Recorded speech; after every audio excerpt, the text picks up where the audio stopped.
What's up, bros, and maybe a few women tuning in? Um, Today I want to kind of talk about like a psychological concept, so bear with me. Um, I want to talk about how we sometimes hold on to our like inner child tendencies in like a way that is unproductive. In many ways it's good to be like a child, youthful, but in some ways we grow up with our relationship with our parents in a certain way, and oftentimes it's healthy, the way that our parents uh, you know care for us. It's natural, but there's certain ways that we have to transition when we become an adult. So one thing I want to talk about um, as we become an adult is safety. For example, when we are growing up, our parents give us like uh, a very like general view of the world. They tell us, don't talk to strangers, don't talk to adults that you don't know, don't go off on your own.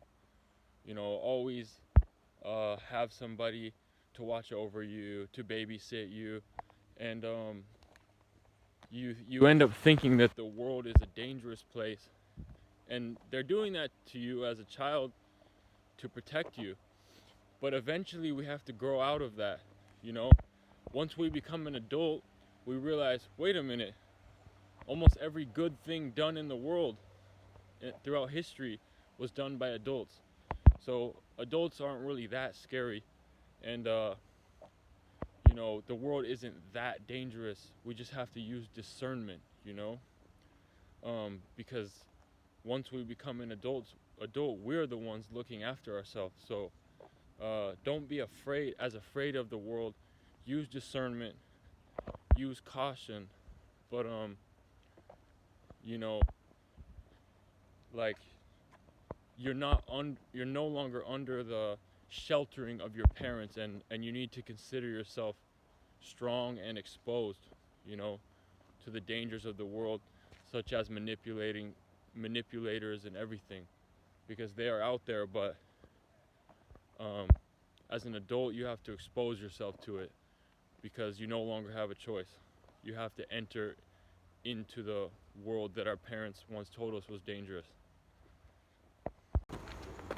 The second way in which I feel that we often hold on to our inner child in a way that is unhealthy is our relationship with authority. So when we're children, our parents tell us what to do, when we can do it, um, and we always feel that sense of something overbearing us. And as adults, it's true. You're gonna have a boss. You're gonna have people that maybe are in higher social status as you in a club, or like a organization or whatever. But at the same time, if somebody says no to you, to your idea or what you want to do, they can't really stop you from going off on your own and figuring it out yourself. you know as a child, if your parent says, no, you can't eat ice cream tonight, well, that's it. But as an adult, you go off and you buy your own ice cream. You If an adult tells you that you can't do something, you can go off and do it yourself. So if you have the opportunity. So remember that, like, to not have like a child like relationship with authority. Do everything you can to figure out how you can get done what you want to do, and don't feel bad about it. Nobody's overarching on you with power uh, in a way that you can't like bend around usually. you know so yeah, remember that. Like, I'm sure we all have, maybe some memories or maybe even that we don't remember consciously, but being a child and, giving your opinions to the adults and them just kind of blowing you off, and not taking you seriously or whatever because of your age.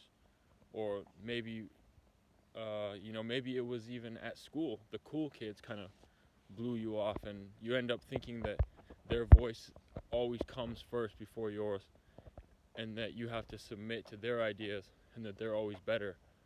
But no, like, if you want to get to where you're going in life, it's time to start contributing to the world with confidence, you know? Contribute with confidence.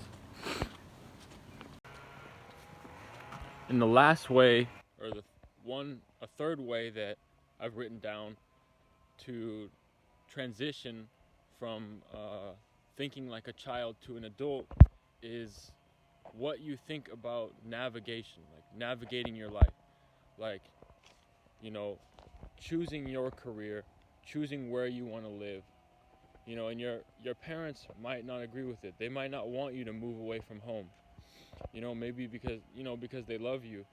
But at the same time, like, you have to really consider what you want to do first, because like with my parents, they don't want me to move away, but as a Christian, I might just have to tell them, like, if you want to see me again, you'll see me in heaven. Like, if you follow God, continue to follow God. So like, we'll meet again someday. But of course, you gotta seek advice from people. That's part of being an adult, seeking advice and wisdom and counsel. And of course, I want you to be culturally sensitive to an extent. Like, if you live in a culture where you give your parents or authority more respect, or elders more respect, be culturally sensitive to that. But and don't get prideful. Respect your parents and try to have a good relationship with everybody. At the end of the day, you don't want to be burning bridges or leaving people feeling bad, but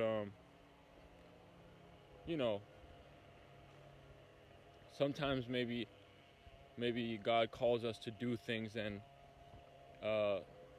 it's not going to happen unless we put ourselves into gear, to be able to do those things and give ourselves permission, let go of those chains that are holding us back.